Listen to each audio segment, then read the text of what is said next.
नहीं कहते ही नरदई राम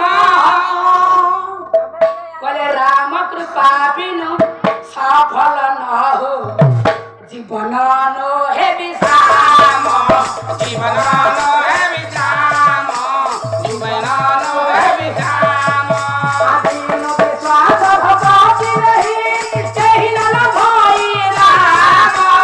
राम कृपा बिनु सफल न हो जीवन नो हे विश्राम जीवन नो हे विश्राम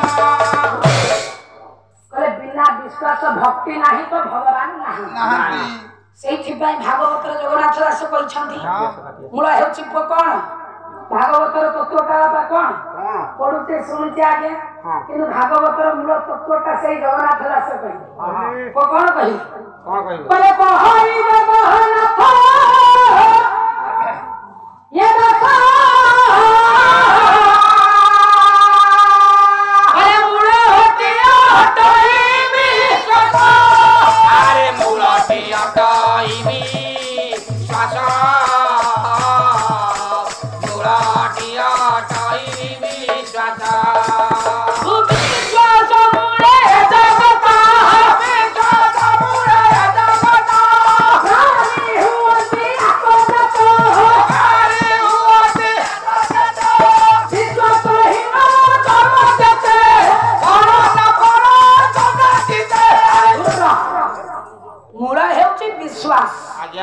विश्वास निरंती हरि तर्क बहुत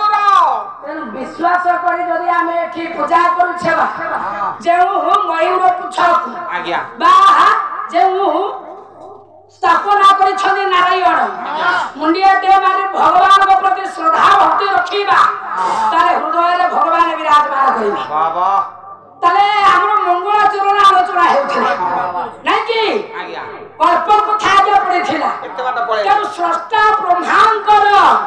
आखिर पलक जहा कवि करे से होचे गोटाए कल्प आखि बंद करे स्रष्टा ब्रह्मा सृष्टि विध्वंस आखि खोलिले सृष्टि सर्जना तेनु कल्पर कथा पड़िथिला ब्रह्मांकर आखिर पलक हेला कल्प आउ शास्त्र मतरे हेउचे आज्ञा कोन ना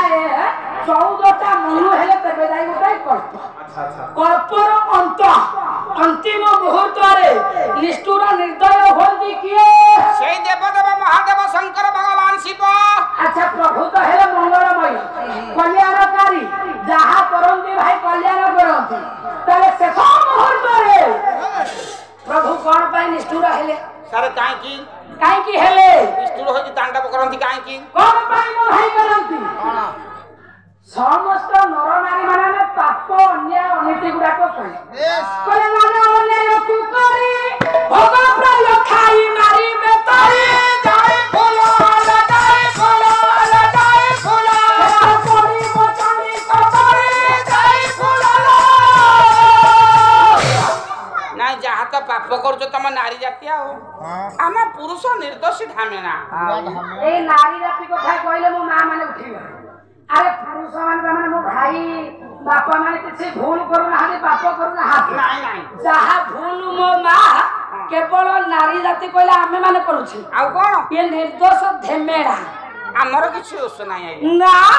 एते दोष पाप करछन केवल नारी माने सब नारी माने पाप कले हां तमे पुरुष माने हेले निर्दोष हमर तो किछि दोष नाही ना तमे निर्दोष लोक गुडा को किछि दोष नाही हमर आउ अरे नर हुंतु नारी हुंतु कଳି जुगरे समस्त पाप करूछ समस्त तेणु पापर मुक्ति करिबा उद्देश्य ये पाप को दमन करिबा उद्देश्य प्रभु संसार को आसन हां क्रतु कदन कर क्रतु कहले यज्ञ कदन कहले ध्वंस कर कहिले करिबा दक्ष प्रजापति गुरु यज्ञ ध्वंस करिथिले किए एई देवदेव महादेव शिव किमिति तांडव रचना करी तेन गोटाए पद भगवान को आह्वान करिबा मंच ऊपर को सुंदर प्रसंग माध्यम रे जिबा आज्ञा गोटाए पद आपण मानकर हृदय रे विराजमान करंतु भगवान हां से आज्ञा मंगलमय कल्याणकारी हेउछन्ति आज्ञा देवदेव महादेव कली युगर श्रेष्ठ ठाकुर हेउछन्ति महादेव शिव शब्दर अर्थ है मंगलमय कल्याणकारी जहा करंती प्राणीर मंगल अर्थे हाँ सत्यम शिवम सुंदरम सत्य कहले से हेउछन्ति सत्य शिवम कहिले पालना सुंदर कहिले जेते संसार रे पालना करंती सर्वश्रेष्ठ पालना है महादेव काई कहछम तांको ना हैला सत्यम शिवम सुंदर मो मन रे दुखर छाया खेली देछनी शिव ठाकुर नाही आ कुहानी दुख सारे 12 वर्ष होला विवाह करला स्वामी तार बकटे हेलानी कि मोर बकटे हेलानी कथावार्ता है कि शिव मंदिर रे अध्याय पइलु 21 दिन अध्याय पइलु अच्छा सारे विश्वास करबनी से पर नै केते पळे जानी आ हां मु हेमति आउ 21 दिन पड़िलानी मते ठाकुर पर देलेनी सारे विश्वास करबनी देंती 10 मास वर्ष जाई तार गोटा पुआ हला मोर सारा किछ हलानी आर तमरो देखो जनी ना किछ हलानी पार्टी बंद करके बस जो कष्ट रे तो ता माने कहू जो तुम स्त्री रो पिलाटी हैला तमरो गोटा पिला तमे जन्म कर थांत आ सिए तो अध्याय पड़थला मु फेरी ठाकुर मते पड़थली मोर किछ किन तमरो हैला नाही बा तमरो हे थांता सेति पई भगवान तुमको दुख दे दे भारी दुख ज्ञान ज्ञान तो सेटा बेले साधारण गोटा ए कोनते साधारण नॉलेज तमरो नाही मोर पा गभीर नॉलेज अभाव साधारण कोटा नाही और तुम गभीर नॉलेज रे वर्तमान हृदय खोली की प्रभु को देखा डाक भविष्य को प्रभु सुन हां हां गोटा एपट कथाराउ सेही देवदेव महादेव महेश्वर जोगान भपुष मंगलमय ये बाणीगोछा ग्राम रे विद्यमान हेबे आह्वान कले अंतर मध्य रे स्वागत कले अंतर मध्य रे प्रभु आगे विराजमान करिवे समस्त भक्त मानकर मनस्कामना पूर्ण करिवे आज्ञा प्रभु को जे आश्रय करे तार निश्चय मंगल हबो।